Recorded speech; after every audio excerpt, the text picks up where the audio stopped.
Hi, and welcome to another edition of Right on Rangers Live, coming at you immediately after a 10-1 loss at the hands of the St. Louis Cardinals. My goodness, I thought everything was lining up pretty nicely for a Texas Rangers win today. It was not meant to be. Rangers dropped this one 10-1. It got ugly late. Game was fairly close throughout the beginning innings, but got away from them. And the Rangers obviously went to some different arms, try and just get through the game into the off day and get back to Texas. A disappointing road trip. We're going to get into everything in this one, some of the key moments in the game, try and accentuate some of the positives. There's not a ton, but we've got a few things for you. Nevertheless, before we get started, here Right on Rangers, we cover everything sports, but we put a big emphasis on all the teams we love from the great state of Texas, including the Rangers and especially the Rangers during baseball season. Appreciate everyone watching live, watching on the replay. We're a little bit early, I know, in the day, still about 4 o'clock Texas time at this point with the Rangers playing, but wanted to get on, got a few different things going on tonight, so wanted to make sure I got on post game. Gave y'all the analysis, gave y'all my take on this one, as hard as it is after the Rangers get drubbed by 9 runs, 10-1. Similar score to last night. It was an 8-1 ball game last night. And the Rangers, once again, did not get a stellar outing from their starting pitching. And we've said all along, the recipe for the Rangers to win games this season, I think we've had a big enough sample size, over 100 games. The recipe for the Rangers to win this season is to get outstanding starting pitching, and then from there to be able to turn it over to an excellent bullpen, maybe claw a couple runs across early, go up 2-3 runs. And obviously today, that doesn't happen. Andrew Heaney, don't think he gave up anything crazy. I think one double perhaps he gave up in this one. Otherwise, it was nothing but singles from the Cardinals. They kind of got singled to death today. Cardinals had 14 hits on the day. I would be surprised. I think they had 2 doubles, 12 singles. I mean, this was a game where the Rangers truly got singled to death. It was not a situation where home runs were getting hit all over the yard, which in a 10-1 game is kind of rare. The Cardinals just were slapping baseballs into right field, left field, center field. They were blooping hits here and there. It was just a little bit of everything, but not a lot of extra base hits today for the Cardinals, crazy enough. So Cardinals win this one 10-1. I think there were a couple of big moments that we could easily point to early on in the game. I really thought that I believe it was the bottom of the 5th inning, when the Cardinals pushed the game to 5-0. At that point, we had a couple of different things going on. First of all, we had Ciani leading off, singling. Mason Wynn pops out. Contreras doubles.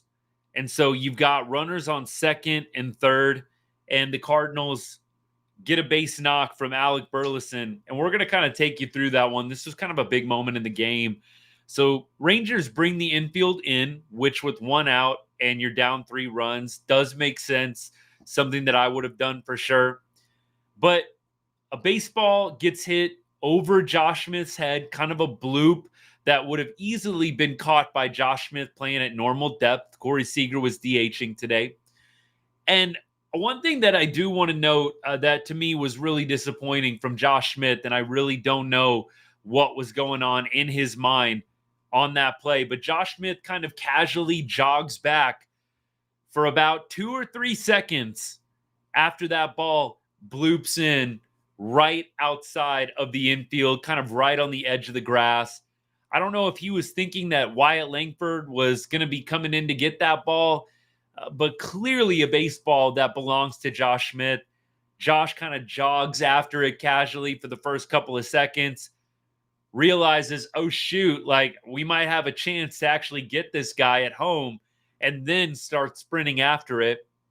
Makes a decent throw, a one-hopper home, kind of off of his back leg.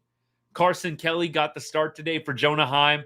Not sure what happened. I thought Kelly should have been able to make the tag out at home, but the play should have never been that close to begin with. Just didn't like the effort there. Josh Smith, dude, you got to be sprinting after that baseball. It's not a foregone conclusion that the runner on second scores on a ball like that. I really thought we needed better from Josh Smith in that moment, and it ends up pushing the lead to 5-0. So when the effort's not there like that and you're getting your butt kicked, it makes it even more embarrassing. And Josh Smith not running full speed after that play, I'm sorry, that's little league stuff. Full speed after the baseball. If Wyatt Langford is fast enough to get there and he beats you there, so be it. At least you were going full speed. But for Josh Smith not to run full speed after that bloop single in the 5th inning that went over his head with the infield drawn in to make it 5-0, again, just makes the loss even more embarrassing when you're not giving good effort like that. Nate Lowe had an opportunity to gun down a run early. Nothing with the effort there, more just the execution. It was 1-0, and then hard ground ball to Nate Lowe by Pedro Pajes. Nate Lowe, I think, would have been able to get Tommy Pham at the plate with a better throw. I slowed it down, kind of did the slow-mo thing, freeze frame bit by bit, and Carson Kelly actually catches the ball right as Tommy Pham is going into his slide. If that is like chest high or even a little bit lower, I think that easily they get Tommy Pham at home plate. So I got to say, a little bit better execution there from Nate Lowe probably keeps that a 1-0 ball game. I don't think that it was a bad decision at all to throw home. Again, Nate Lowe's got a good arm. He's a great defender. And if you freeze frame that, a good throw does get Pham. Pham is just beginning his slide when Carson Kelly catches the ball that was thrown by Lowe. It's way too high. And some people were saying online that, he should have just stepped on first. Again, go watch the replay. Carson Kelly catches the ball just as Tommy Pham is beginning his slide. A throw on the money probably gets him pretty comfortably. A throw right there at the feet, he's probably gunned, and the umpire makes a super easy call. It was just way too high of a throw. Bad execution by Nate Lowe, and it ends up costing a run. It's 2-0 at that point. Then the Cardinals play some small ball. Michael Ciani, the 9-hole hitter, lays down a very nice bunt. Andrew Heaney, I don't think, had any chance there. It's a difficult. Andrew Heaney being a lefty, you're going to your left. Just not an easy play for a lefty pitcher to make. And a great decision by the Cardinals to go up 3-0. So we have a 3-0 lead. Then we talk about the Josh Smith play, the bloop single, Smith not really hustling back. Cardinals make it 5-0. And from there, it pretty much was all she wrote. I, for one, just was really amazed that the Rangers were not able to put anything across against McGreevy, who was making his MLB debut today, and they made that guy look like an ace. And McGreevy, we talked about it last night. He has not been good in AAA. Making his MLB debut today, the dude had over a 5 ERA in AAA. Very, very embarrassing that McGreevy was able to do this. I'll be surprised. This is probably the best. I'll just throw it out there right now. Hot take, perhaps. But I would probably bet that McGreevy is not going to have a better start this year than this one. And that's just what the Rangers have been doing for opposing pitchers. They have been making mediocre pitchers look really, really good. It's been going on all season long. McGreevy had 3 strikeouts tonight. The Rangers were putting a lot of baseballs in play. He threw, looks like 99 pitches in this one. That's all it took him to get through 7 innings.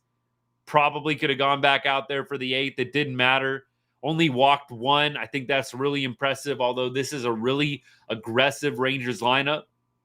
But making McGreevy look this good with the kind of year he's having in AAA, which is not good, +5 ERA in AAA for McGreevy. It's just embarrassing that a rookie pitcher making his MLB debut, a guy that has not been pitching well in the minors, comes up and does this to you. The Rangers were 1 for 4 with runners in scoring position, so didn't really even have a ton of opportunities today. 5 left on base total. The story really was the second half of the order just doing completely nothing. Carson Kelly did manage to put a single through the infield, bounced off the second baseman's glove. Wasn't a particularly hard hit baseball. Otherwise, the rest of the order went a collective. I'm going to do some fast math for you here.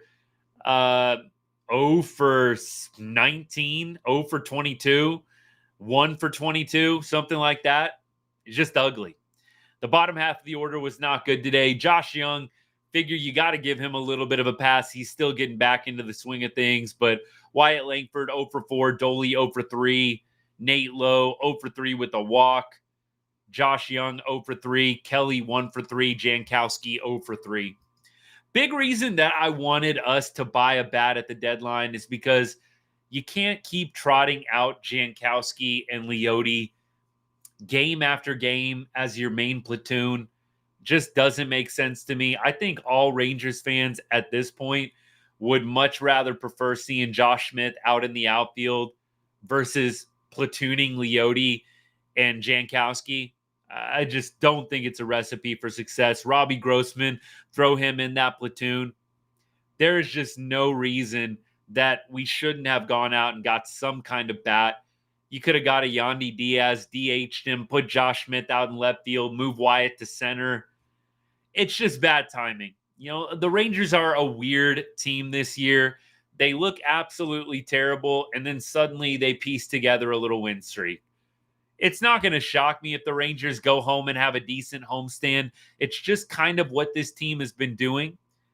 But when you think that they should be taking advantage and winning games, they don't. Right? This would have been a primo opportunity to win a series, to take advantage, and maybe to jump ahead, at least maybe 1.5, 2.5 games back with the Astros kind of scuffling against the Pirates. Not meant to be. Not meant to be. It's really unfortunate that the Rangers were not able to take advantage of the Astros losing a couple of games, losing their series with the Pirates. Again, just when you think the Rangers should be piecing together wins, you win Monday right before the deadline. It feels like a pretty big win. You've got 2 chances to win the series in St. Louis, and both efforts are just abysmal. I mean, neither game was close. And it's kind of embarrassing, honestly, today with some of the different specific plays that I pointed out already. The Josh Smith over his head, jogging back to the baseball. Nate Lowe not executing, throwing a ball way high on a play at the plate.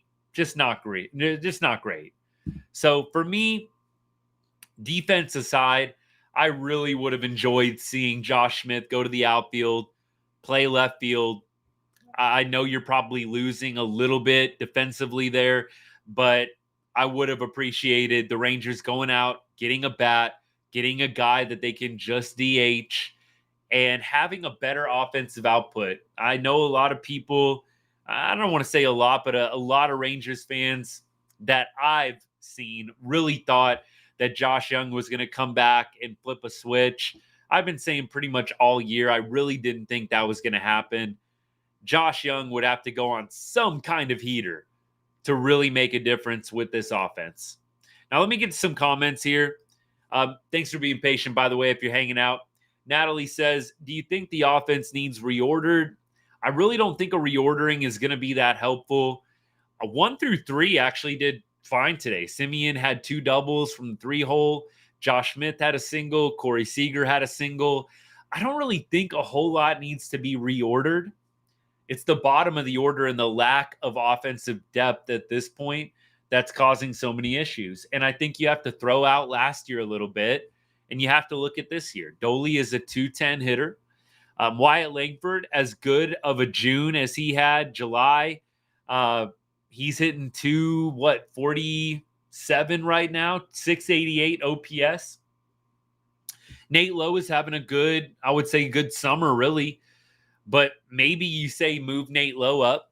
I think that could be one thing you look to do. Nate Lowe maybe into the 5 spot. Nate Lowe maybe even into the 4 spot. I don't know.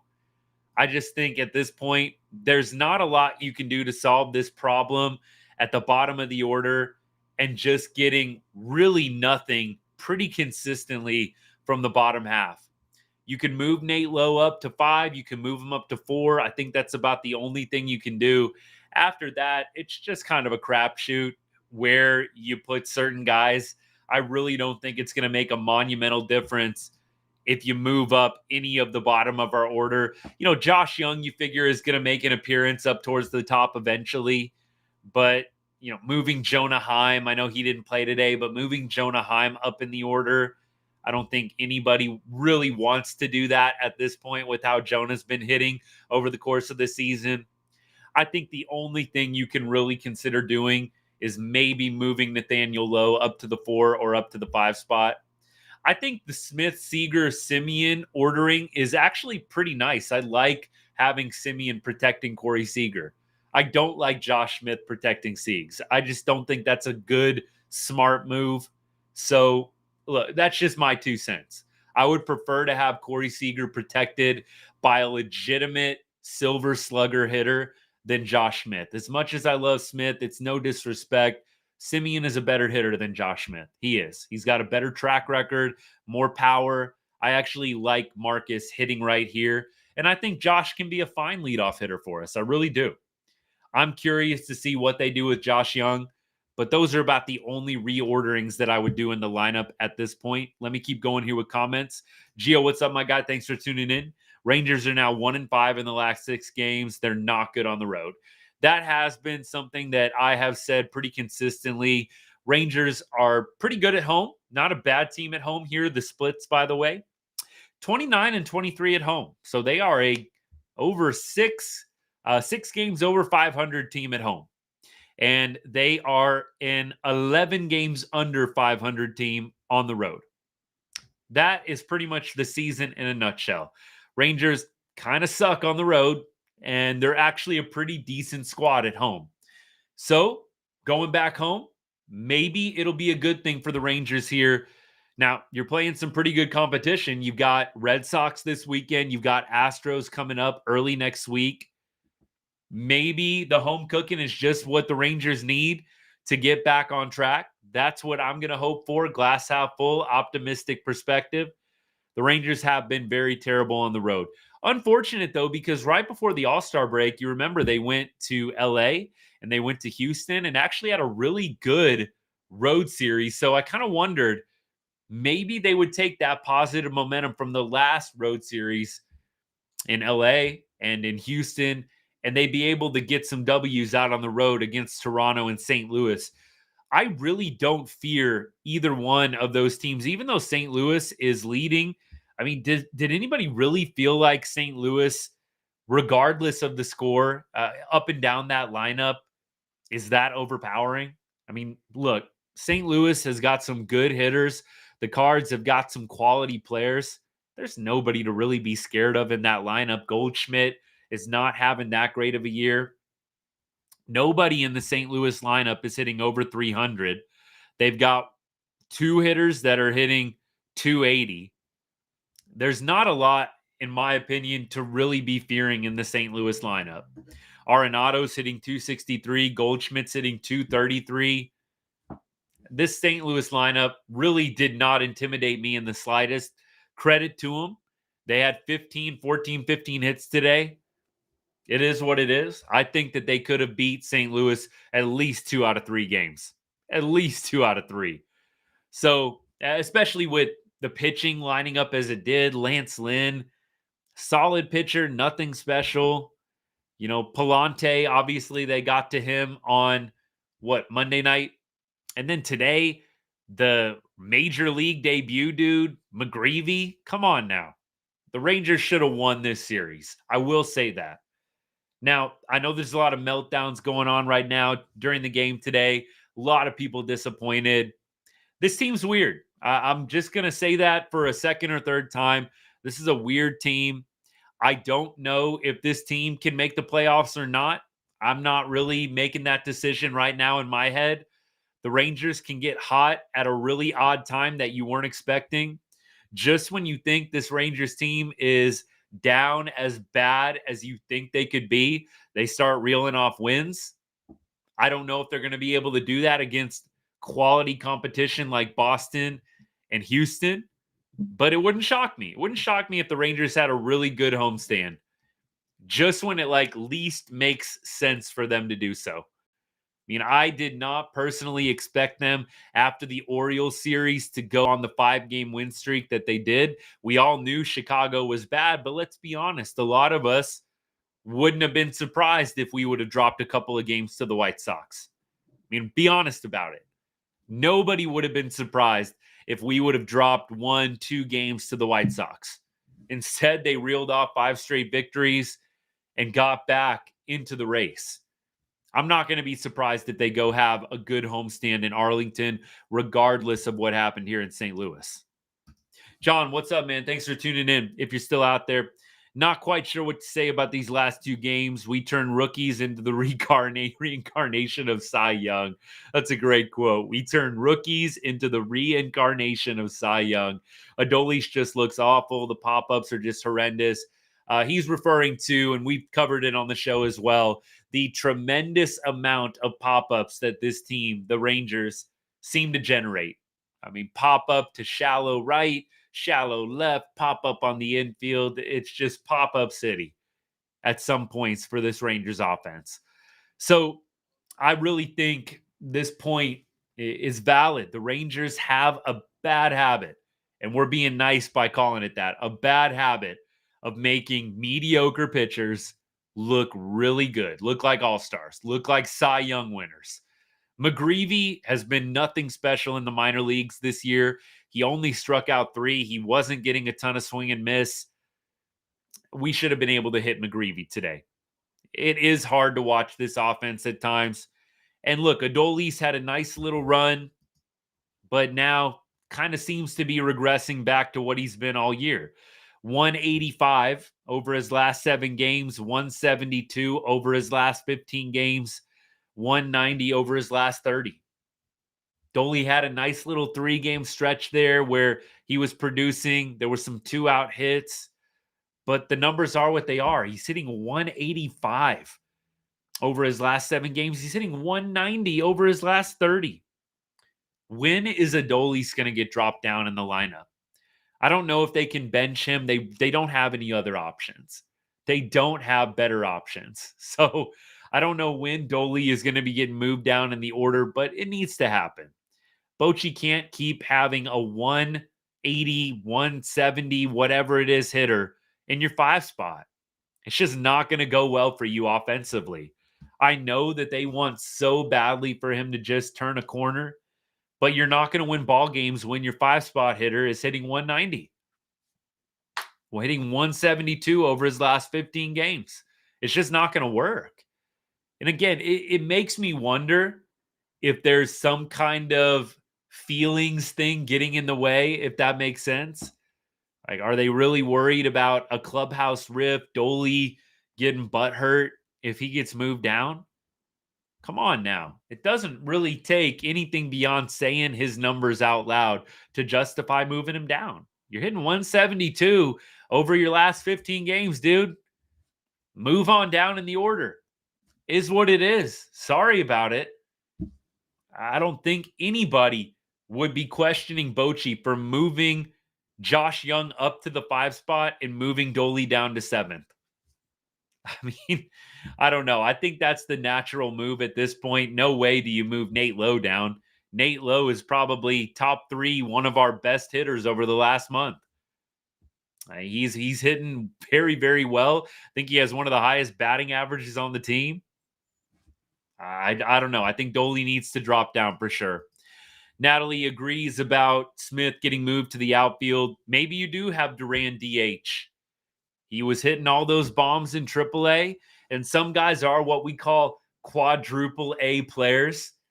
They hit really well down at AAA, but they just can't hack it at the major league level on a consistent basis. Zeke Duran may be one of those quadruple A players. He's going to rake down at AAA, but he's going to come up and who knows how well he's going to hit. So he hasn't gotten enough opportunities at the big league level since he went down to AAA and was raking. So maybe you do give Duran a little bit of an extended opportunity at the DH position. Move Josh Smith out to left field, start having him take the pop flies. But I just have a bad feeling they're going to hang on to Leote and just keep having him get at bats. But I really do think you need to start transitioning Wyatt to center, start moving Josh Smith out to left field. He can still get, those spot starts at short, at third base for Corey and for Josh Young when needed. Marcus Semien probably not going to be a guy that you're going to be seeing rest a whole lot the rest of the way. But I do think Josh Smith needs to be your primary left fielder. Josh Smith in left, Wyatt in center, Dolly in right. And then you see what you can do with the DH spot. I think Duran, at this point, I'll take Duran in the mix there. I wish the Rangers would have upgraded the DH spot at the deadline. It didn't have to be anybody that flashy. It just needed to be an upgrade from what it is now, which is Jankowski and, what we throw out there today, Robbie Grossman. I mean, I love Robbie. I love El Blondie, but they're not hacking it this year. And you needed to upgrade at least somewhat, and the Rangers chose not to. And this is what you get. Let me keep going.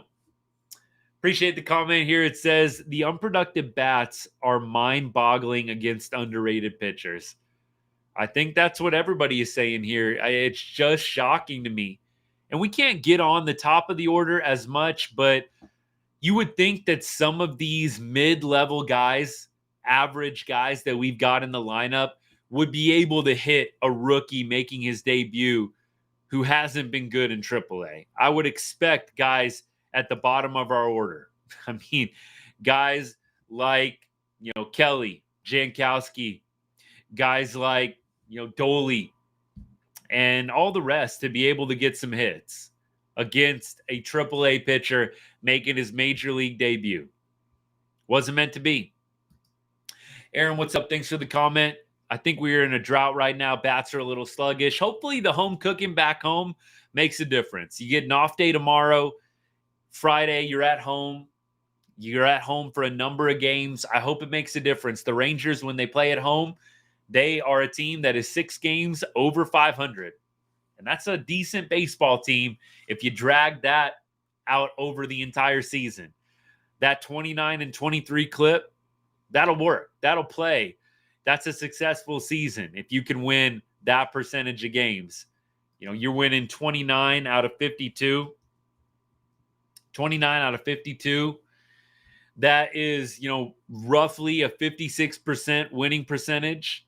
That'll probably get you into the wild card. 60% is always preferable, but 56%, that'll get you probably into a third wild card spot. Now, let me keep going here. We have a number of different comments I still need to get to, and then we'll go through the rest of the box score, all that good stuff. Garcia 210, I agree. It's pitiful. They got to move him down. It's time. He's hitting under 200 in his last 30 games, his last 15 games, his last 7 games. It's all under 200. Really could just do a swap, Josh Young and Dolly. Dolly can hit 7th. Josh Young can hit 5th. Or Josh Young hit 6th. Move Nate Lowe up to the 5th. I'd probably prefer that. Wyatt Langford. I mean, let's do some diving on Wyatt Langford real quick and just see where he's at over his last 7. Again, these stats are always kind of the truth serum. We get our favorites. Wyatt Langford, we love him. Rookie. Obviously, he's going to be an outstanding player. I really do believe that. But let's just see where Wyatt's at over his last little bit of time here. If I can pull it up, we'll see what happens. Having some trouble right now. I don't imagine that the numbers are great, but here it is. 183 Wyatt Langford over his last 15 games, 241 over his last 7, 243 over his last 30. So it hasn't been a great stretch for Wyatt Langford either. And again, when your 4-hole hitter, when your 5-hole hitter are hitting under 200 in your last 15 games, So both Doley and Wyatt Langford, last 15 games, hitting under 200. That's not going to win you a lot of ball games.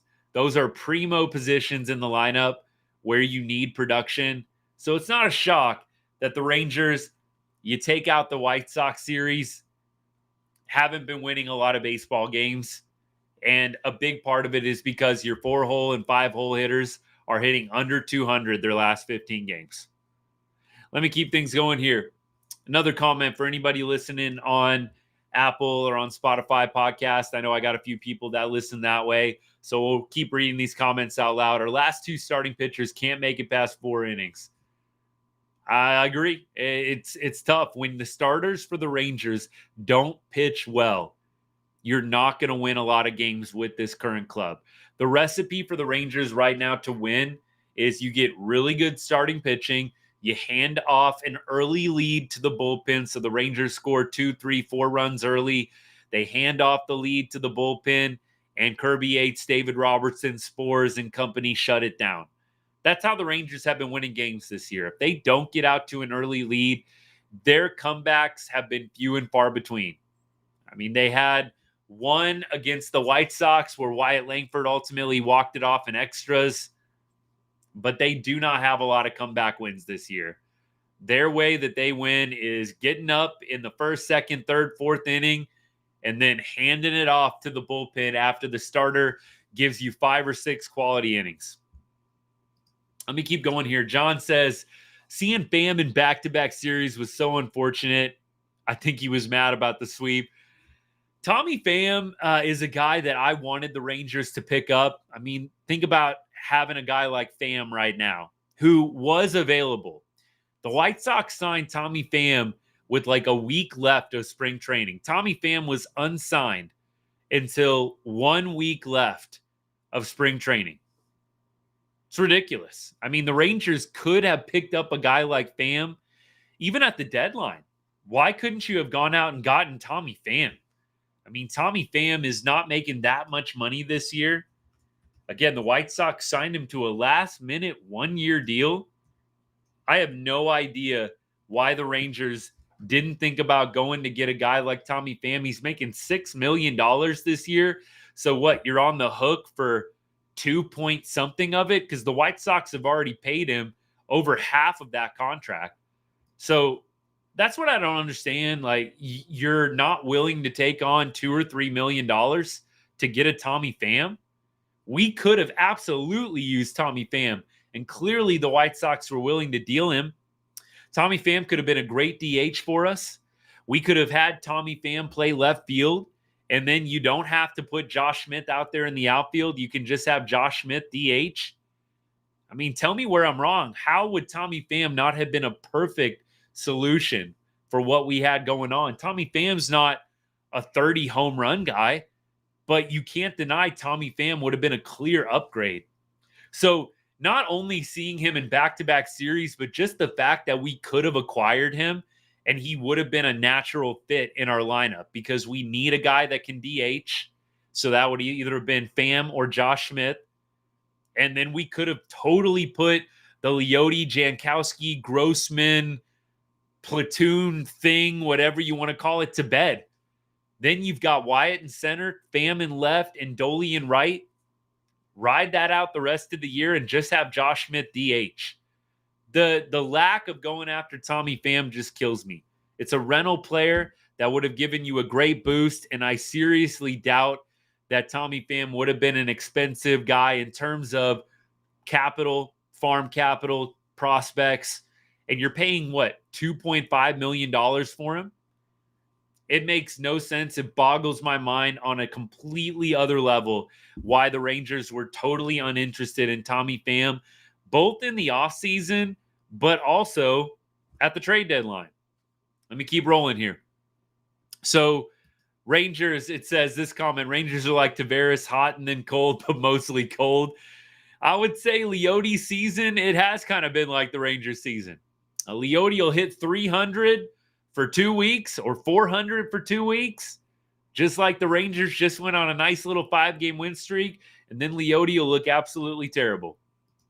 Leote Tavares right now didn't get playing time today. They sat him down on the bench for today. But look, Leody Taveras, he has not been on a good clip either. Again, I'm tired of what the Rangers have going on right now. The platoon thing that they're doing with that third outfield spot. It's just getting old to me. I really would have loved for them to acquire a Tommy Pham type guy. Just an outfielder that's an upgrade. Tommy Pham can hit for power. We watched him hit the grand slam. He can hit lefties. Just doesn't make a lot of sense why we didn't go after him. Leody's hitting 140 over his last 15 games. It's ridiculous, y'all. I don't understand it. I don't want to go on and on about it for too long, but just ridiculous to me that the Rangers did not upgrade at all in terms of their bats. Carson Kelly, to me, not an upgrade. I mean, I know he's got a 740 OPS and it's like fourth best on the Rangers. To me, that's not what the Rangers needed. Aaron says, this team has been up and down all season. When they're hot, they're pumping wins. They just haven't found the groove yet. But I feel like it's coming and it's going to be big, I believe. I think going back home is going to be helpful. I think this team, they look like they are at the valley and they're not going to ever get out of it. They look like they're totally in the pit and not ever going to be able to climb their way out. Remember, after the Baltimore Saturday loss, coming out the All-Star break, we lost 2 straight to Baltimore, and everybody was ready to burn it down. I mean, not some of y'all, right? I had some people, I think, here in the lives, like hanging on to hope, realizing, hey, we got the White Sox next. It's going to be all right. But we had a lot of people wanting to tear it down right then after we lost game 2 of that Baltimore series after the All-Star break. And then they reeled off 5 straight wins. So this is a weird team. They seem like they are totally down and out, just like at the end of last season when they lost that series in Seattle. And then they had to get on a cross-country plane ride and go to Tampa Bay, where they proceeded to win 11 straight road games in the playoffs and win the World Series. It is a weird team. They're never like totally down and out of it, but they just look bad at times. And there's just nothing that you can point to or really grasp at to make sense of how they're going to pull off winning ball games. But I just wouldn't be surprised if the Rangers go back home and put some wins together. It is crazy that they're still in it at this point. And we're going to do a little scoreboard watching here in a second. I do think there's some other games that are still going on. Pittsburgh plays Houston tonight at 7:10 Texas time. And looks like Seattle is in the middle of the 4th inning right now. It's a 1-1 ball game in Boston. Looks like it's going to the bottom of the 4th. So look, maybe we'll get a little bit of help. But look, 5.5 games, even if the Mariners were to win tonight and Houston were to win tonight, 5.5 games isn't insurmountable. Again, just remember, feels like just a few weeks ago, the Rangers were down 10 games in the division, and that melted. That division lead by the Mariners absolutely melted in a span of like 2 weeks. It's just not impossible, but it just doesn't feel good. And when Houston is scuffling, Houston dropped the last 2 games to Pittsburgh. You really would have thought the Rangers could have sensed the moment and taken advantage. Wasn't meant to be. This question says, do you think Langford will win Rookie of the Year? I don't think Carter still has the eligibility. I don't know all those rules, though. I'm going to be totally honest with you. I think Langford is definitely in the mix. It would help if he had a nice August and September, but I think he's definitely in the mix. I think nationally he is getting some notoriety, all the tools that he has. He's hitting the homers now. I'm not going to say, yeah, he's a lock, but I definitely feel like he has got a very, very good shot. I'd be curious what the odds are for Rookie of the Year. I'm going to look it up right now. Let me see AL Rookie of the Year. That's right, because they do the separate NL AL thing. Let me see here if I can get it. So right now, 2024 Rookie of the Year. This was July 30th article. So right now, it varies from sportsbook to sportsbook. Wyatt Langford is the 3rd best odds right now. So Gill for the Yankees, their pitcher, and Colton Cowser are ahead of Wyatt Langford in terms of odds-on favorite to win AL Rookie of the Year. Wyatt's at about 4.5 to 1 odds. Gill 2.5 to 1. Cowser for the Orioles, their outfielder, he's 2 to 1 right now. So Cowser is the odds-on favorite, followed by Gill and then Langford. So I would say he still has a shot. It's really just going to depend on his August, his September, what he does. We'll see what happens. Dolly has a horrible chase rate. It drives me crazy. Dolly's not been hitting well of late, and the lack of plate discipline is what gets him into trouble, no doubt. We'll keep going here. I think certain guys in the offense are uppercutting. Yeah, that is why there's a lot of pop-ups. Maybe it's guys trying to do too much. We all know that MLB, just league-wide, there's a love affair with exit velocity and angles. A lot of guys trying to get that launch angle, hit the ball in the air, which does lead to sometimes hitting home runs, right? Which is great, but it also leads to popping up the baseball. And the Rangers have had a problem with that this year, no doubt.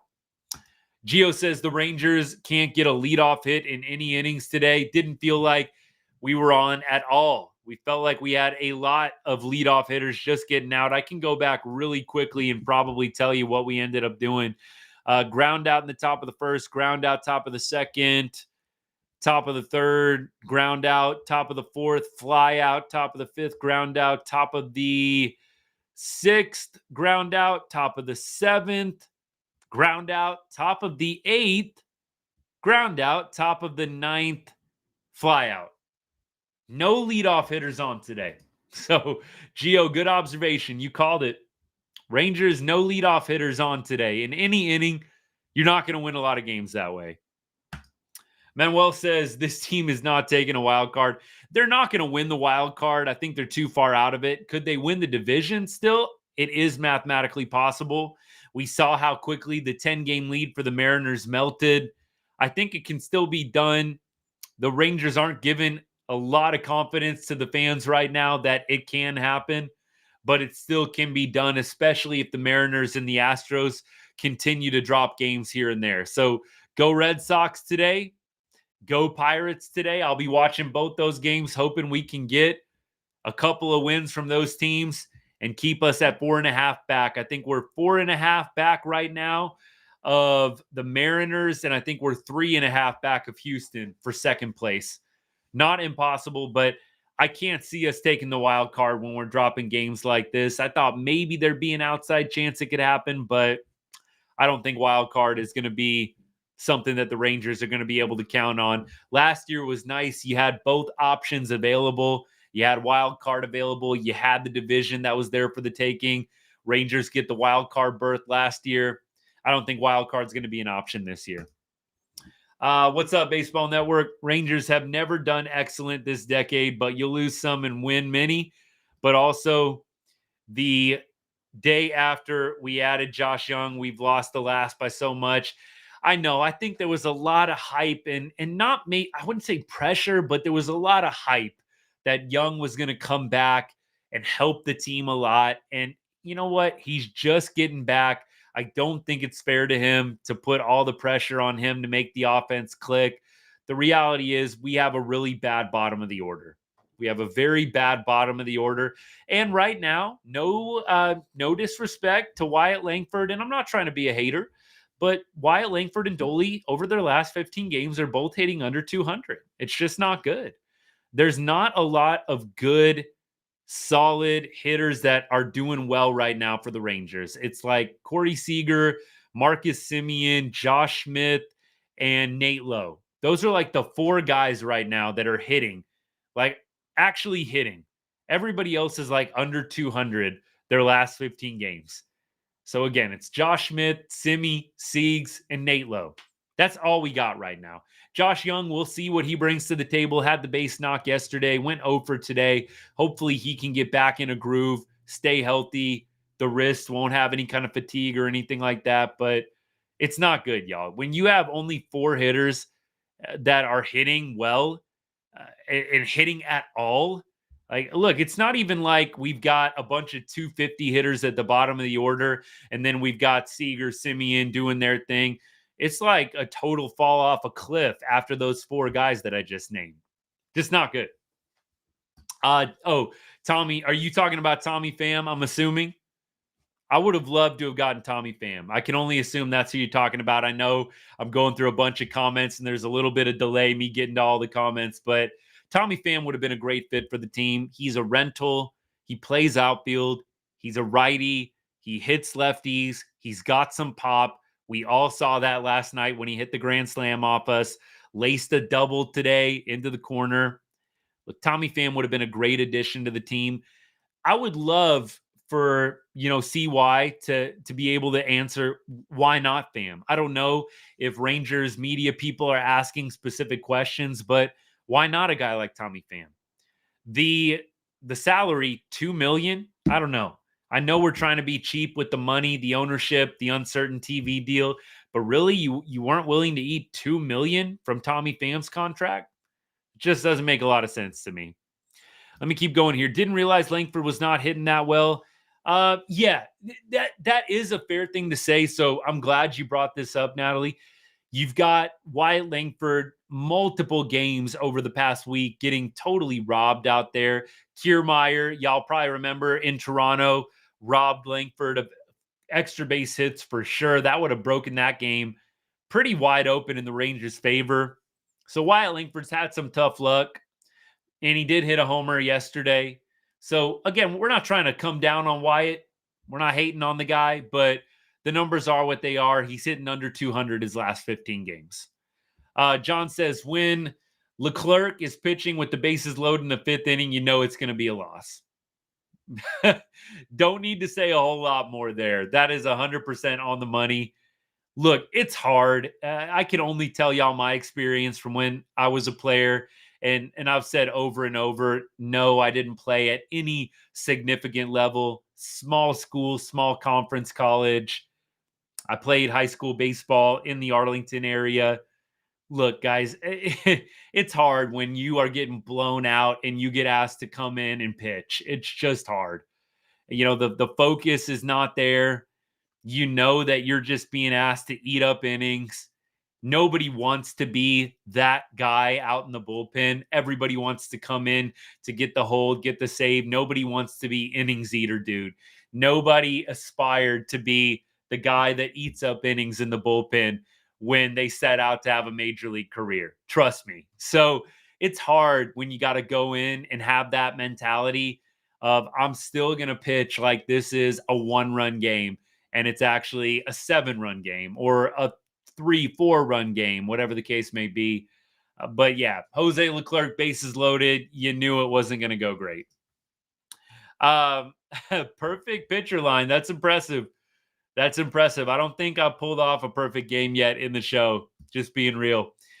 Kowser from Baltimore will most likely take it. Manuel says on Facebook, he has 16 homers. Yeah, I think Wyatt's going to have a really hot August and September if he wants to take it away from Kowser. John says, should the bottom of the order just start bunting? Look, you guys know I've been a longtime advocate of, can we play small ball at the bottom of the order? Can we just put our pride aside and have some of these guys start playing small ball? Can we do the hit and run, ground ball right side thing? Can we lay down some bunts? I'm all for it. I don't know. I mean, you got to have guys on base to play small ball, but the bottom of the order is bad right now. It is bad. And Jonah Heim, I'll look up his numbers for you guys too. See if I can get Heim's up his last 15. But there's a reason why they acquired Carson Kelly. Jonah Heim, as good as he is behind the plate, Gold Glover, he has not been hacking it. He's not been hacking it this year up at the plate. He has not been consistent. He's had good moments. Jonah Heim hitting 170 his last 15 games. So how many hitters is that now that are hitting under 200 their last 15 games? Look, I'd take 240 right now last 15. I'd take 250, 230, 225. We've got 5 guys in the lineup hitting under 200 at the bottom of the order their last 15 games. Just not good. I really do feel like, again, this is the recipe for the Rangers to win. Gio says you need a game where they destroy a team early. That's what I told y'all last night. Can we just get on this rookie McGreevy early? Can we just knock him out of the game in the third or fourth inning? Can it be 4-5-0 right away? And we just have Andrew Heaney coast 7 innings? But Andrew Heaney's out there thinking, man, I can only give up 2 or 3 runs. Otherwise, this is a loss. That's pretty much what every Rangers starter has had to think going out there this entire season. That is the recipe, though. Rangers got to get an early lead. Starters got to give you a quality start. 6 innings, 1 to 3 earned runs, something like that. And then we hand it off to the bullpen. That's what it's got to be. And otherwise, the Rangers are in trouble. They're not a team that can come back a lot. So it is what it is at this point. But I would love to see the Rangers take some pressure off the starting pitching and actually get out to an early lead and stay there. That's how this team wins ball games. That is how they win right now. I'd love for it to be different. I would love for them to be able, like they did last year. I can remember games where the Rangers were down 5-0 last year, and they'd somehow find a way to crawl back into the game or tie the game, complete the comeback. This year, not so much. So let's go. I think I caught up with everybody's comments. Let's just go to the box score real quick and just note a few different things. We talked about what the bottom of the order did today, 1 for 22. The top of the order, not bad.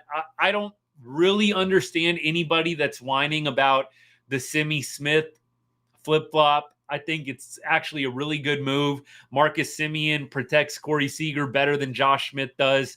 Semien more respected around the league. I have zero problems with Marcus Semien hitting in the 3-hole. That wasn't the problem today. Simi was 2 for 3 with an RBI.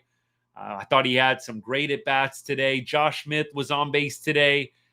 Josh Smith is a guy that can draw walks. He gets hit by a million pitches. So I think Josh Smith is a guy that you love having up at the top of the order. I don't think there's anything wrong with what Bochy did. So anybody that's whining about that still, I don't get it. You would much rather have Marcus Semien protecting Corey Seager than Josh Smith. Marcus Semien and Josh Smith, maybe Nate Lowe are about the only guys you would want protecting Corey Seager with how bad the offense has been. I will say this. I'll still say it. I know that Corey Seager had a 3-hit game the other day. I would like to see more homers from Siegs. His last 15 games, only 1 homer from him. I'd like to see Corey Seager driving the baseball a little bit better. I do think it's unfortunate, but these guys, Siegs, Simi, the guys that we're paying a lot of money, when the whole team is struggling and when the offense is struggling, those are the guys that you are going to start being nitpicky with. I'd love to see Corey Seager find a hot streak. Doesn't have to do the 8 homers in 8 games thing that he did earlier in the year. But we don't talk about Corey Seager a ton just because he's always getting that 1 for 4 or 2 for 4 night. But I'd like to see Siegs start driving the ball out of the ballpark. We need Corey Seager to get on a little power streak. We really do. Marcus Semien, too. I'd like to see Simi start driving the ball out of the ballpark. Simi's a guy that hit 40 homers just a couple of years ago. He can hit home runs right now. Simi, 3 homers in his last 15 games, which is good to see. I think that's actually a pretty good clip for him. A homer every, 5 days? I think we can live with that.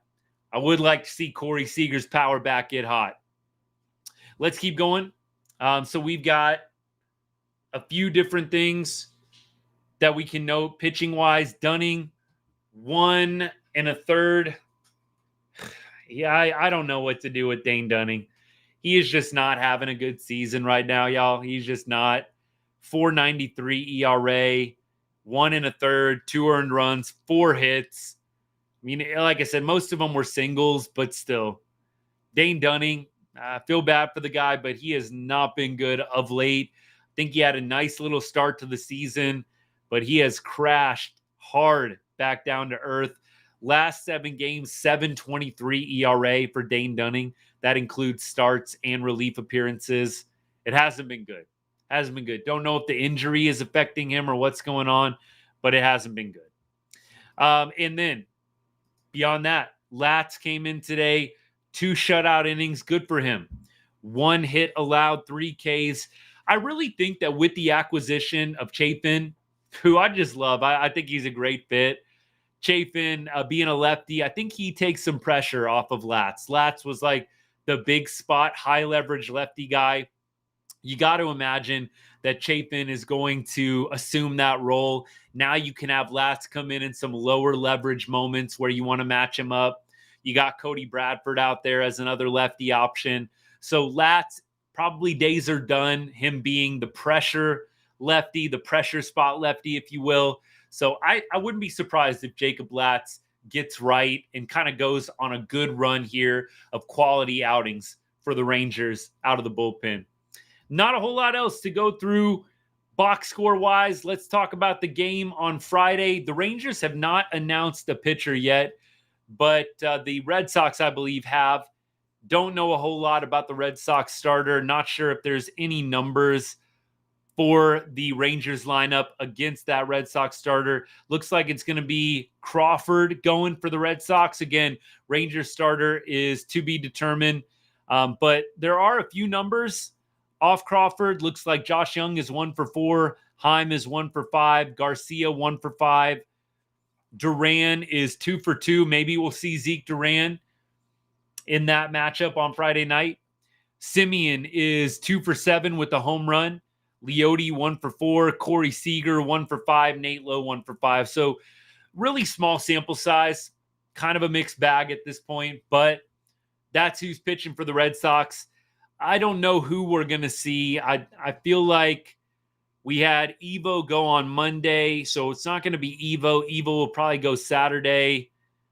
I don't know. Not sure who the Rangers are going to throw out there. Does Urania maybe get a spot start? Wouldn't mind that. Maybe Jose Urania on Friday night. He hadn't pitched in a little while. I could see him getting a spot start at some point this weekend with the John Gray injury. We'll see. I'll try and get that out to y'all on Friday when I post my video, the short reels that I do on my challenge, betting 1 cent on Rangers money line for every follower. I really do hope the Rangers are able to have a better homestand. Can't get a lot worse than only winning 1 game on a 6-game road series.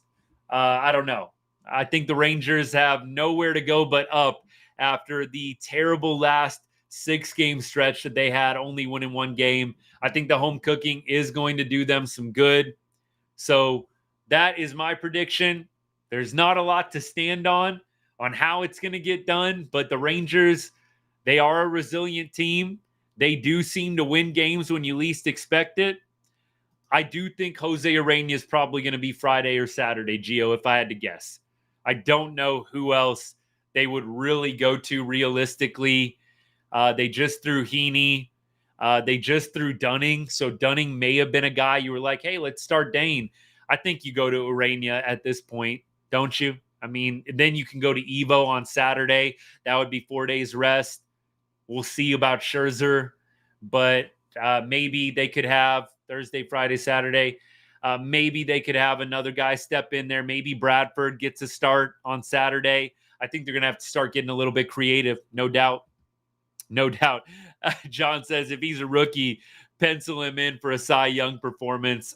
Crawford, let's see. Let's see how Crawford's been doing. And then I have got to get off, guys. I got a few different things going on tonight. So Crawford, last 7 games, 4-2 with the 3.86 ERA. Not a rookie. Not a rookie. Cutter Crawford. What a good name for a pitcher. Cutter Crawford. Love that. 3.60 ERA on the season, 3.86 over his last 7. He did just get roughed up by the Yankees, 4 2/3, 5 earned runs. He got roughed up by the Dodgers the last time before that, 5 innings, 6 earned runs. So like John said, naturally, he's probably going to go 7 strong, 1 or 2 earned runs. Like that's just how these pitchers who have been on a rough streak, that's how they seem to get right. Play the Rangers. I hope I'm wrong. I hope John and I are wrong. I'm sure that Crawford's probably going to have a decent game. Again, can we get out to an early lead? Can we get a good outing from Urania or from Bradford or whoever's going to be pitching Friday night? We'll see when they announce that. But I want to say a special thank you to all y'all for tuning in today. Thank you so much for supporting Right On Rangers. Hey, if you're watching, you're not following the account, you're not subscribed to the channel yet, please do so. Appreciate y'all greatly. And if you know somebody that loves the Rangers, loves Major League Baseball, tell them about the account, tell them about the channel. I would love to keep growing this good group we've got talking Rangers baseball. It's why I started the channel in the first place. So thank you so much in advance for doing that for me. Hope y'all have a great rest of your Wednesday. We'll enjoy a little off day tomorrow. The Rangers could probably use it, and they'll be back home on Friday night to play the Red Sox, followed by a series with the Astros. Hope you can get out to the ballpark. If you're in the DFW area, it's going to be a great homestand. Hopefully the Rangers can make good on that and win some baseball games. All right, y'all, have a good rest of your Wednesday and a good rest of the week ahead. We'll see y'all Friday night for the Red Sox postgame. And hopefully we'll be able to catch you on a few other lives the rest of the weekend as well, or on the replay. And as I always say to end every show, God bless, go Rangers. Have a good